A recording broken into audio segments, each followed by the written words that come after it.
All right. Finally, we are at The Magical Mystery Tour by the Beatles. the favorite group. Yes, of the Lovely my Miss Diamond. ultimate favorite. The first song is The Magical Mystery Tour, which is, you know, album titled. I could take it or leave it. I'm not a repetition person, so it's a little too repetitive. Yeah, okay. Yeah, I know you're not into songs that repeat the same words over and over and over again. I like that song. I've always liked that song. This is another album that I had to actually, excuse me, I'm losing my voice. I had to actually sit back and remove myself from the situation and be totally, like I'd never heard it before, and it's a clean listen. And the Beatles, what can you say? The vocals are always absolutely on point. The music's always on point. I like it. It's a good song. It just, you know, I don't know. It's a good song. Number 2 song is The Fool on the Hill, which I love that song. I love it. I had actually never heard it until about a month ago, and you put it on my iPod for me. And the first time I heard it, I was just like, whoa, what's this? You know, because I was just listening to the random Beatles, and it came up, and I'm like, oh, okay, I should probably learn the words to that. So I looked up the words and everything, and I'm reading it, and I'm like, wow, you know, this is really trippy, and it's really, like, kind of real if you think of the people in the world who are, you know, that fool on the hill and how they're treated. Yeah. And it's, you know, I love it. It's a great song. And the vocals in all of the songs are amazing, so yes. I can't hate. Definitely can't hate on the Beatles. Okay, I like that song. I'm a big Paul McCartney fan. Love Paul McCartney. He's excellent singer, excellent songwriter. You know, as half of the Lennon McCartney duo. Yeah, good song. Personally, it's not one of my favorite Beatles songs. I actually like this song better by someone else, whose name I shall not say because we will be reviewing her album another time. But yeah, because we're gonna have a special coming up, and we'll be doing reviews, and she'll be included in that one for that particular song. But yeah, I do like the song. You know, and Paul's voice is just there. It's good. The third song on the album, well, my iPod. Yeah, we don't have the vinyl of this yet. If anybody has a copy that they're not using and they'd like to donate to us, to me. Okay. Not us. Me. Okay. I'd love that. Thanks. Okay, I'll take a cheap knockoff if she wants an original. Yeah, I want the original. Okay. It's called Flying, and I did not like it at all. I actually would almost go as far to say that that's the worst Beatles song that I've ever heard. And I haven't heard them all. Maybe not, but it makes me feel like I'm on drugs. Ooh. Like, it makes me feel, not like I need drugs, but like I'm on drugs. Oh, that's bad. Like, I don't know if you've ever heard any dubstep. No. But it is really close to dubstep, and I do not like it. Okay, wow. I don't know if I want to hear dubstep then. Okay, well, my opinion of Flying, which is an instrumental, it is just bland. It's like... Blah. Yeah. Like if I'm cleaning my house and the song happened to come on, it's not like I'd rush to go change it to put it on something else. Change it. And it's like background noise. It's like when you have like a house full of kids because you're babysitting and you hear all this stuff going on and you're just kind of like tuning it out, but you know it's there. Right. Yeah, that's how the song was for me. That's terrible. Yeah, but you know, nobody's perfect. So. I suppose so. But no, you know, the music is good. I mean, it's... Yeah. It wasn't terrible. It just made me feel like I was on drugs. Okay. The fourth song is Blue Jay Way, which I also did not like. It was trippy, and I liked the music and the vocals, but maybe just the subject of the song, I couldn't really go there. Well, to me, it was another one of those background songs, like you get in the elevator and you hear the music playing, but you really don't pay attention. Right. That old horrible classical. Yeah, you know, and it's like, and then you hear a voice, oh, that's John. So we knew who it was, but it was just like, okay, well, let me go back and wash my dishes now, you know. So, but yeah, I feel you there. I do. The fifth song is called Your Mother Should Know, and I love this song, actually. And the funny thing is that a line from the song is, let's sing a song about a hit that was, or a song that was a hit before your mother was born. And this song was a hit before my mother was born. Yeah. Which is kind of cool. And it's odd. It's an odd song. Yeah. But I love it. I like it too. It's just, it's kind of it's a little cute song, you know. Yeah, I think it has danceability. Paul does those cute songs. Yeah. Yeah. Like, I could definitely see myself having a few drinks and dancing to it. I could see myself videotaping you and putting it on YouTube. Probably not, actually. I won't drink at your house. We will see. Song number 6 is I Am the Walrus.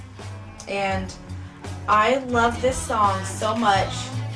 The only thing is that it makes me feel like I need drugs. Not that I'm on them, but Wow. I should be on some. Oh, wow. Okay.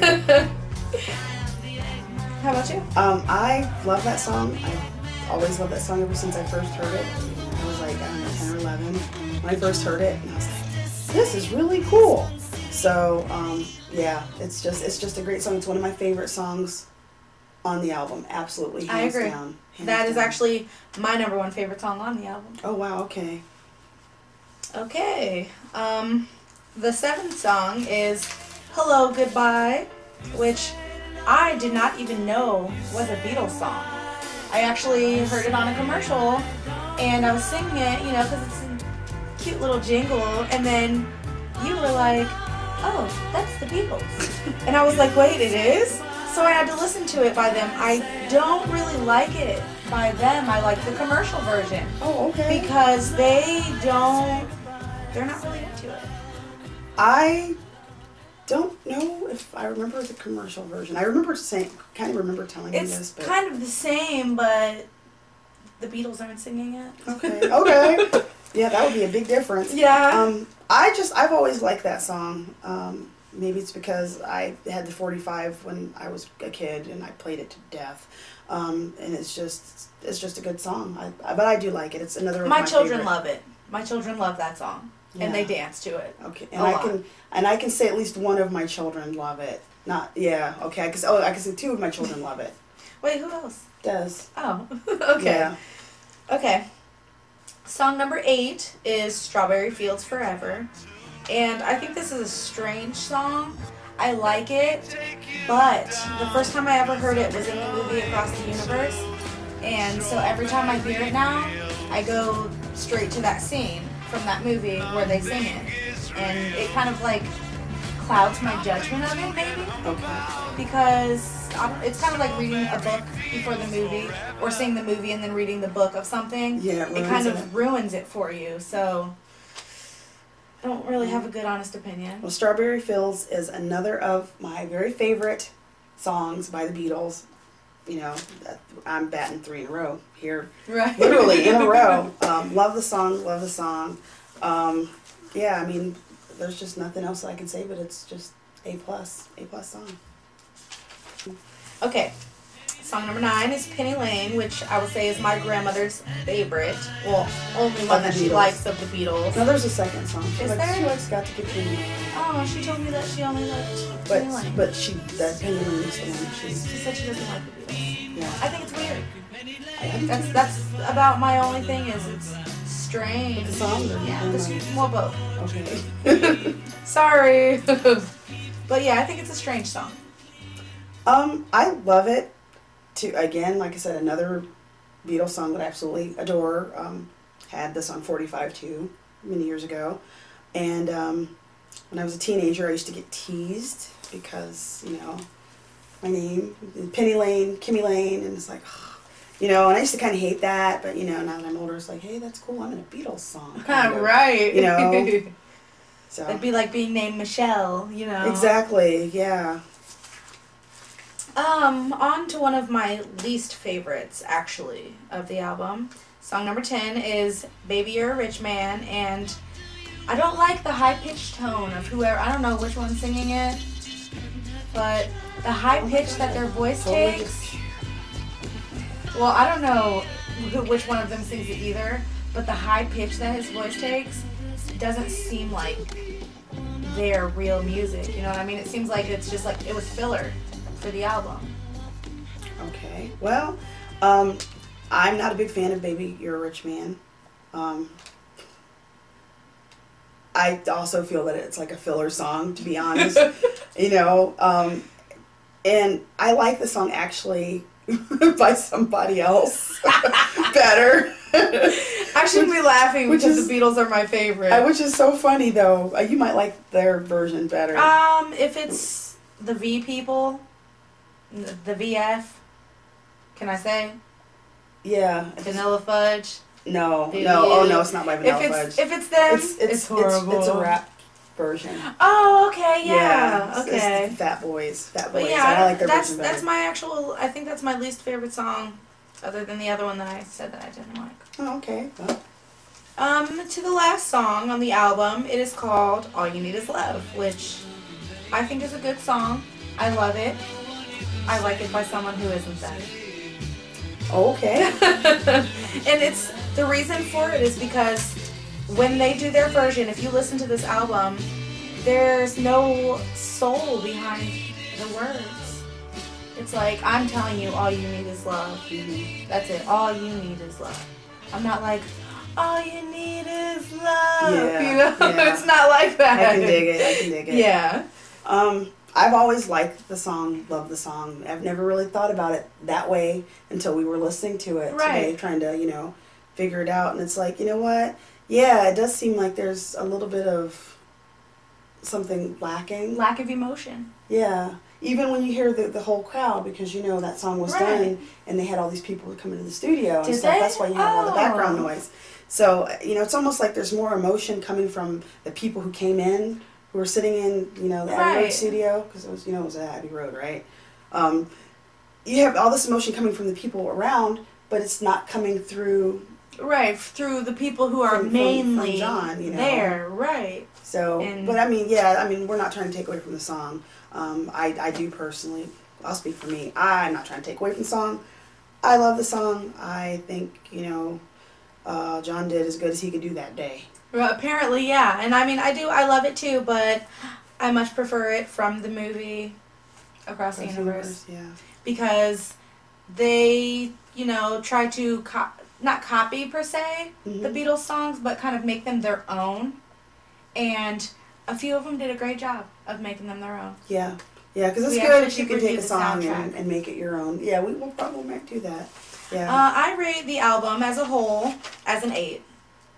I'll rate it as an 8. You know what? I'll have to agree with you on that one. And that's because the music is all amazing. Yes. And, I mean, there's only 2 songs that I would, you know, couldn't live without ever hearing again. Yeah. But the rest of them, you know, there's only one that I'd turn off if it was playing. If that counts. Kind of like that song that shall not ever be named again. Yes, exactly. Ooh, yeah. Ooh. Exactly like that. Wow, I need to take a bath just thinking about that song. Ooh. Okay, we did not rate the Monkees album. I know, I was just thinking about that. We need to rate Headquarters. The diehard Monkey fan in me rates it at 29 plus on a scale of 1 to 10. But, you know, I have to be objective. So, being honest with you, I'd have to rate it a 10. I'd say, with the fact that I can dedicate no time to Mr. TMC, I rate it a 7. Oh, wow. And that's my honest So, if you didn't have to dedicate this If I wasn't able to dedicate that to him, I'd probably rate it a 6. I'm sorry. There aren't that many songs on there that I like. It's, yeah. When we do another Monkees, you'll probably get better ratings. Okay. Although my favorite song is on that album, Shades of Grey. That's my favorite. That is true. Ultimate favorite Monkees song ever. Well, we would like to thank everybody who was brave enough to sit with us and hear these music reviews. And, well, this is Miss Sunshine Diva. And Miss Diamond. And we will see you at another time. Thank you. Don't forget to comment, rate, and subscribe. Bye. Bye.